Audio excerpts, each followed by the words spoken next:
وزیر اعلیٰ سندھ کی زیر صدارت امن و امان کی صورتحال پر اہم اجلاس۔ ایئرپورٹ کے قریب دھماکہ ناقابل برداشت ہے، ایسے واقعات نہیں ہونے چاہیے۔ وزیر اعلیٰ کی جانب سے کہا گیا پولیس اور دیگر امن و امان نافذ کرنے والے ادارے انٹیلیجنس کا کام تیز کر دیں، ہدایات جاری کر دی گئی ہیں۔ غازی جھنڈیر ہمارے ساتھ موجود ہیں، ان سے بات کریں گے۔ غازی جھنڈیر، آگاہ کیجیے گا اس اجلاس سے متعلق۔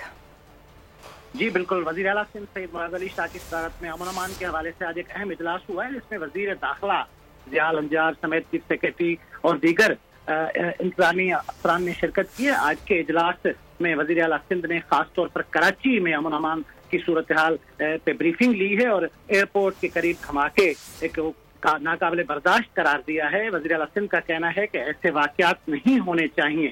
پولیس اور دیگر امن و امان نافذ کرنے والے ادارے انٹیلیجنس کا جو کام ہے وہ تیز کریں، اور وزیر اعلیٰ سندھ کا یہ بھی کہنا تھا آج کے اجلاس میں کہ امن و امان نافذ کرنے والے اداروں کو آپس میں کوآرڈینیشن کو مزید مستحکم کرنا چاہیے تاکہ اس طرح کے واقعات کو روکا جا سکے۔ وزیر اعلیٰ سندھ نے امن و امان نافذ کرنے والے اداروں کو ایئرپورٹ کے قریب دھماکے کے حوالے سے مکمل بریفنگ لی ہے آج، اور پولیس اور قانون نافذ کرنے والے اداروں کی مشترکہ طور پر کمیٹی قائم کرنے کی ہدایت جاری کی ہے۔ صحیح، ٹھیک ہے، بہت شکریہ آپ کا۔